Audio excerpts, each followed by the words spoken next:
तो सीबीएसई ने अपनी हिस्ट्री में सबसे पहली बार आपके सैम्पल पेपर को इतनी जल्दी रिलीज कर दिया। मेरे को लगा कि यार आपके सैम्पल पेपर को रिलीज कर दिया है तो यहाँ पे कुछ कॉम्प्लेक्स बातें हैं, कुछ आपके यहाँ पे सैम्पल पेपर के अंदर कुछ नई बातें हैं जो कि मैं आपको बता रहा हूँ। एक एक सैम्पल पेपर को बैठ करके रात में मैंने सारा का सारा आपका एक्सपोज किया। जो जो इंपॉर्टेंट पॉइंट्स आपको बता रहा हूँ हर सैम्पल पेपर के अंदर वो काफ़ी ज़्यादा इंपॉर्टेंट है और उनको ध्यान से सुनना। अब एक बात और है, ठीक है, कल मुझे कहीं जाना था तो मेरी भाई लाज रख लो, मैंने रात भर बैठ करके करा है तो रात को जागने का यहाँ पे कुछ ना कुछ इंपॉर्टेंस होगी। तो प्लीज़ इस वीडियो को एंड तक देख लेना, ये काफ़ी ज़्यादा इंपॉर्टेंट है, बहुत ही ज़्यादा इंपॉर्टेंट है। तो मैं स्टार्ट करूँगा इस वीडियो को बिना टाइम। तो सबसे पहले मैथ्स से स्टार्टिंग करेंगे कि मैथ्स आपका कितने सेक्शन के अंदर डिवाइड है और क्या क्या चीज़ें इसके अंदर जो है वो इंक्लूड है। तो सबसे पहली बात कि आपका जो मैथ्स का सैम्पल पेपर है उसके अंदर आपके 5 सेक्शन है। Section A, section B, section C, section D और सेक्शन ई। और पांचों सेक्शन में सबसे पहला सेक्शन है जो कि 20 एमसीक्यू के साथ है, 1 मार्क के एमसीक्यू है और उसके अंदर 2 आपके असर्शन और रीजन वाले क्वेश्चन है, ठीक है। सेक्शन बी की बात करें तो 5 क्वेश्चन है जो कि 2 मार्क के, यानी कि 10 मार्क का आपका ये हो गया सेक्शन बी। सेक्शन सी आपका 6 क्वेश्चन है, 3 मार्क है, मतलब कि 6 × 6 6 3 18 मार्क का आपका सेक्शन सी है। सेक्शन डी की बात करें तो 4 क्वेश्चन है और जो कि 5 मार्क की वेट रह सकते हैं। और सेक्शन ई की बात करें तो 3 केस बेस्ड क्वेश्चन है जो कि 4 मार्क की वेट रह सकते हैं और उसके अंदर ही आपको जो है सब पार्ट्स भी उसके इंक्लूड है। तो ये था आपका यहाँ पे सबसे पहला कि कितने सेक्शन के अंदर डिवाइड है। उसके बाद मैंने आपके पूरे के पूरे सैम्पल पेपर को जो है वो ध्यान से देखा तो उसके अंदर मुझे एक काफ़ी इंपॉर्टेंट चीज़ पता चली कि आपका जो इस साल का सैम्पल पेपर है वो एनसीईआरटी प्लस आपका आरडी इन दोनों का मिक्सचर है। यस, बेसिक वाले बच्चों की बात अलग है, उनका बता दूंगा मैं, बट स्टैंडर्ड वाले बच्चों की बात करूं कि एनसीईआरटी और आपका आरडी इन दोनों का मिक्सचर है। और अगर आपके क्वेश्चन की लेवल की बात करें तो यार कॉम्प्लेक्स लेवल है। यस, एक्चुअल झूठ नहीं बोलूंगा, कॉम्प्लेक्स लेवल है। अगर तुम यहाँ पे एनसीईआरटी सबसे पहले कंप्लीट कर लेते तो तुम इतना समझ जाओ कि तुम सबसे पहले 70% सेफ हो जाओगे। 70% पूरी तरीके से सेफ हो जाओगे अगर तुम कंप्लीट कर लेते हो एनसीईआरटी को। बट अगर तुम यहाँ पे नहीं करते हो एनसीईआरटी को कंप्लीट, सोच रहे हो कि मैं आरडी कंप्लीट करूँ, तो अभी मत करना, आरडी में भी दिक्कत है। अभी तुम एनसीईआरटी कंप्लीट करो, पहले 70% अपना सेव कर लो, क्योंकि यार कॉम्प्लेक्स है तो मतलब समझ जाओ कि पहले एनसीईआरटी को तुम्हें अच्छे से जो है वो समझ लेना है। उसके बाद इसके अंदर तुम्हारे कुछ प्रीवियस ईयर क्वेश्चन इंक्लूड है, बहुत रिपीटेड क्वेश्चन है जो कि प्रीवियस ईयर में तुम्हारे रिपीट हो चुके हैं। तो प्रीवियस ईयर यहाँ पे हम लेके चलेंगे कि आपका इस बारी देखना काफ़ी इंपॉर्टेंट है, क्योंकि यहाँ पे प्रीवियस ईयर आपका काफ़ी ज़्यादा रिपीट हो चुका है अगर मैं क्वेश्चंस की बात करूँ, ठीक है।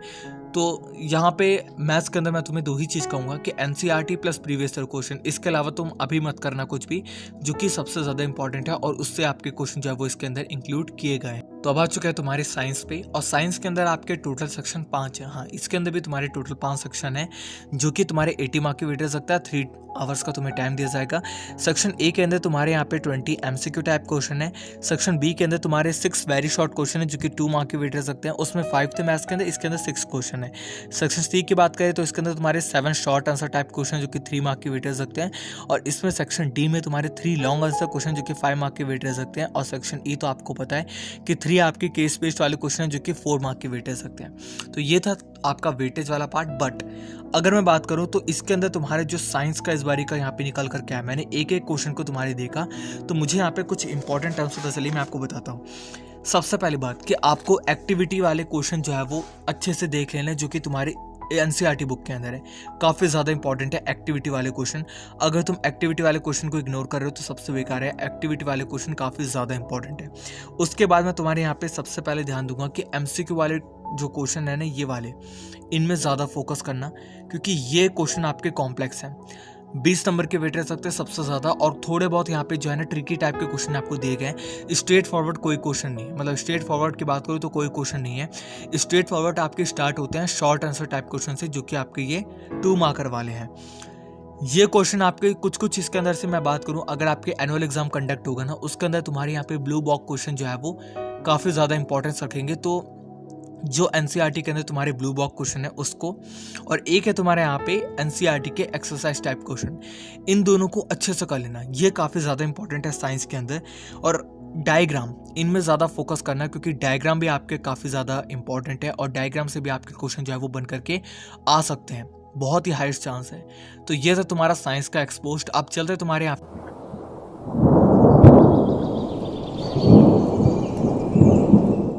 अब आ चुके हैं तुम्हारे इंग्लिश के सैम पेपर पे, क्योंकि मैंने आपको बता दिया कि एसएसटी का आपका जो सैम पेपर है वो उसके अंदर इंक्लूड नहीं है। अभी भी 404 एरर दिखा रहा है, पता नहीं क्या दिखा रहा है। सो इंग्लिश के सैम पेपर की बात करें तो इसके अंदर सबसे पहला तुम्हारा पैसेज, और पैसेज की मैंने देखा तो उसके अंदर पैसेज आपका ना बहुत ही कॉम्प्लेक्स है यार, सच बता, मजाक नहीं कर रहा है, सच बता रहा हूँ। मैं आपको करा दूंगा, कोई टेंशन की बात नहीं है, टाइम आने पे मैं आपको पैसेज करा दूंगा।